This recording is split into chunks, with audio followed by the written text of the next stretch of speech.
Firstly, I completely agree with you. I absolutely think it's the second biggest fight on the card. Obviously, when you put a title fight on the card, it's always huge.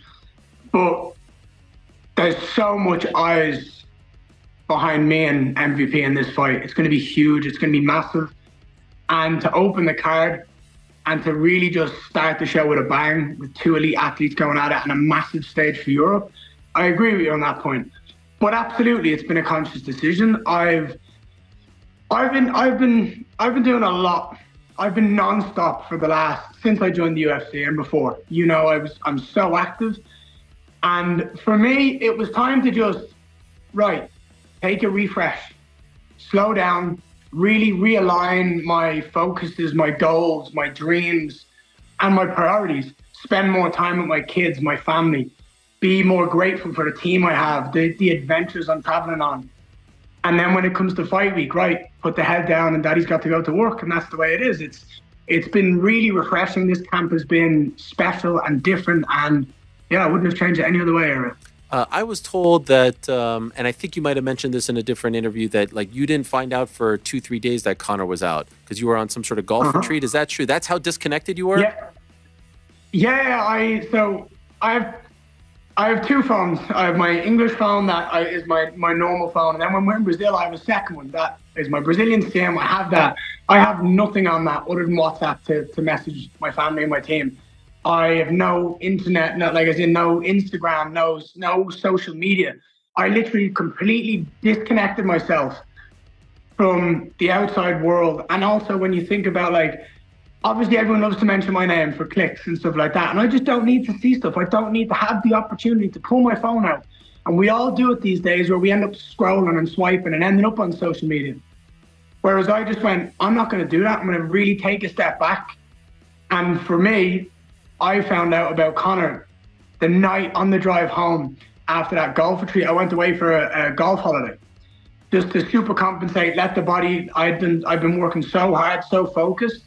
I took some time to really just rest, recover, swim, play some golf, go have 4 hours of walking on a golf course, really enjoy the weekends, enjoy the summer in Brazil and enjoy the weather, and just mentally lock in and focus and get ready for this event, because every fight I fight in, Ariel, they're always bigger and bigger and bigger, and there's always more to gain out of it.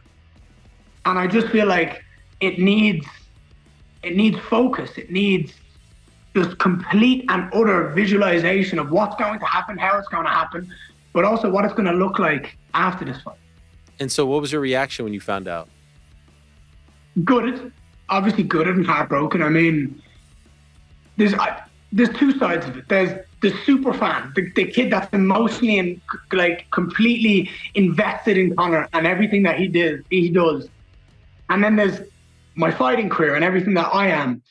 The emotional part of me is I was so excited, to represent Ireland on the biggest stage alongside him is something I've been dreaming of. And it would have been a whole full circle moment of that kid that was sat at home at 16 years of age going, I can't wait to watch the fight. Where are we going? What are we doing? Who's coming out? Where are we watching the fight? They're going, he sat on the same stage as me. We're staring the same octagon the same night, and we're representing our country on the biggest stage, and we're flying the flag.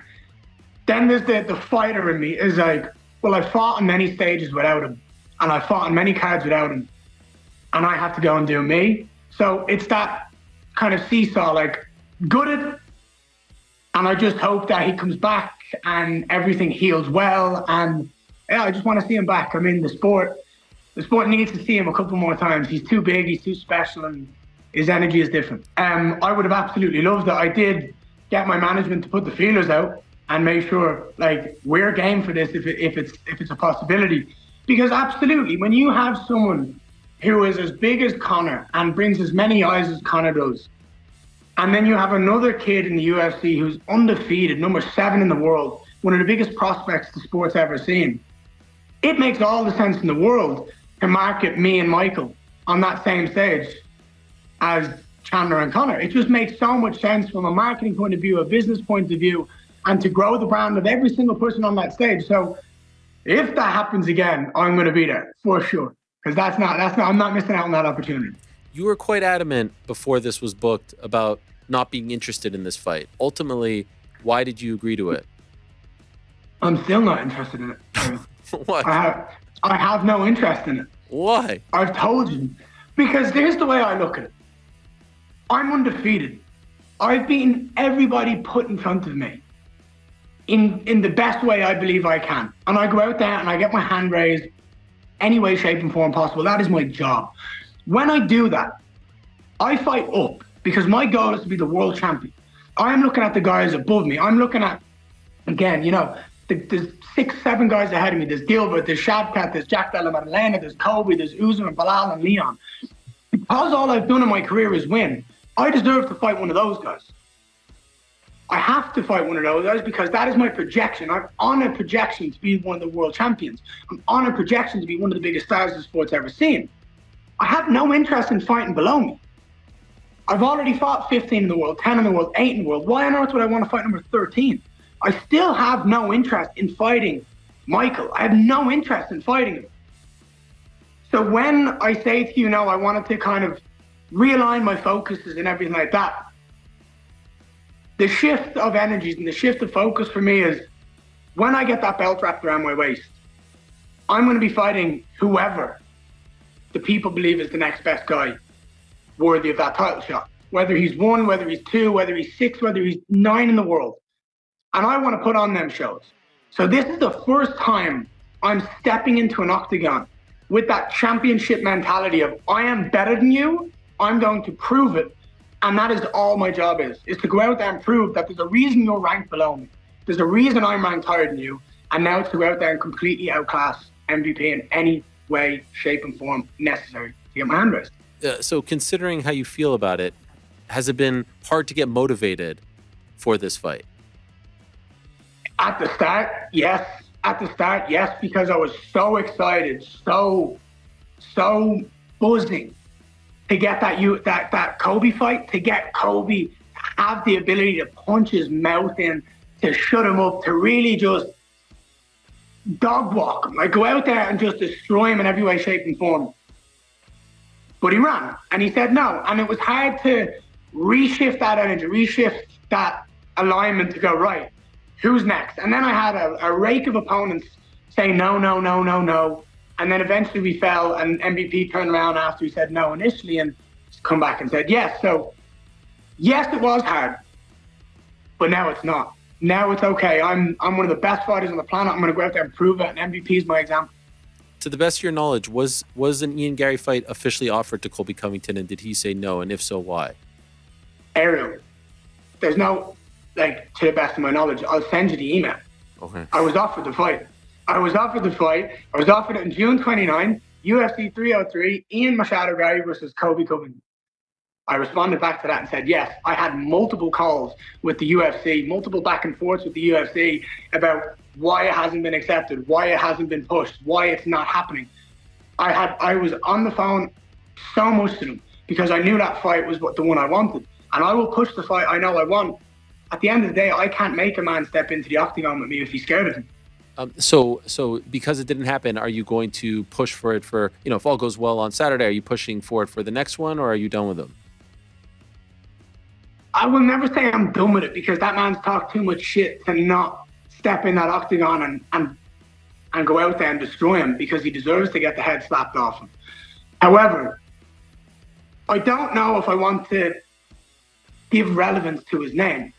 I don't know sitting here right now if I ever believe he will accept a fight with me. I think Colby Covington looks at me and I think he sees the end of his career. A young, talented prospect, super sharp, super fast, super smart, and different to anyone else he's ever fought. That's scary when you're on the latter end of your career and you're just trying to stay relevant and beat people who aren't going to be world champions and aren't going to be the best. So I think he's going to look for other easier opponents, and I don't see a world where Colby ever fights me. But if he wants to, then by all means, back it up because you've talked too much shit to not get in that octagon. And by the way, for the record, can you share the reason you were told as to why the fight wasn't made?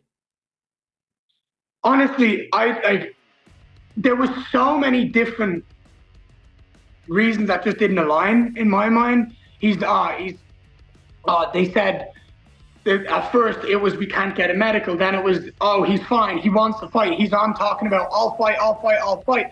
But then he's not accepting it. So the truth is, I just think he's avoiding it. I don't think there's any one say. He's just avoiding the fight because he knows Ian Garry's too dangerous for me to step into the octagon with. I'll try wait and find someone else. Okay. I understand. But that's what happens, Ariel. That's what happens when you have these confident people who think they can back it up, but you give them the opportunity to stand in that octagon with you, and they go, actually, I do know this kid's better than me, and I do know if I step in the octagon what's going to happen. And that's where the truth comes out. And to be honest, it's like I've already won the fight, if that makes sense. Colby's someone who wants to get into people's head. He wants to cerebrally assess people and assassinate them in different ways and attack their family in vulgar, vile ways. Then when you get into the octagon, you're already in there with such anger and frustration.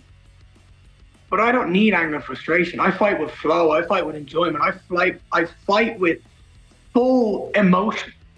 That when I go in there, it's easy. It's fun. It's everything I love to do. I told you before, I chose to be a fighter. This was my decision. I didn't have to do this. I chose to do this because it's what I love. No matter who I fight, Ariel, I have a good time. So whoever's next, whenever it is, you can guarantee I'm going to go out there and do exactly what I do every single time I show up. I put on a beautiful display of MMA, striking, skill set, mindset, and I get my hand raised. MVP was used and utilized in a very smart way by Bellator. We understand this kid's talented. We understand this kid can talk and he can sell fights. They gave him a very easy run of opponents to go out there and build his brand, build his promotion. And he was knocking out people he should have knocked out. And he was beating people he should have beaten. But when you look at him against, and you mentioned Paul Daly, when you look at him against former cage champion Ross Houston, when you look at him against Logan Storley, a three-time NCAA champion, when you look at him twice against Douglas Lima and Kevin Holland, sure, he's looked great because he's a great fighter and he has a great specific talent, which is that point kickboxing karate style that's awkward and irritating. But he's not been able to finish these guys or dominate them in the way that he should, because these guys are elite, they're talented, and they find ways to understand his game and read his game. So I think he's had an amazing brand. He's had that opportunity where Brand has really put the brakes behind him. We're going to push you as much as we possibly can. And now he's here. And now he's fighting someone 11 years younger than him. Someone who's far more talented in every facet of the game than he ever wished he could be. And it's my job to go out there and go, there's a reason that I'm this highly ranked. There's a reason why everyone talks about me. And why before my Cage Warriors debut, you knew who I was. There's a reason why the people in MMA knew who I was. It's because of the talent and the hard work I have. Saturday night, June 29th, Ariel, I'm going to go out there and prove to the world against, like you said, the biggest opponent I've fought, the biggest name I've fought, on the most eyed, not on the biggest card I've ever fought on, because it was meant to be a Conor card. Everyone's excited for it. There's so many changes that everyone's interested in this card. I've still maintained on this card the whole time. And I'm ready to go out there and put on a show and really, really show people just how fucking good I am.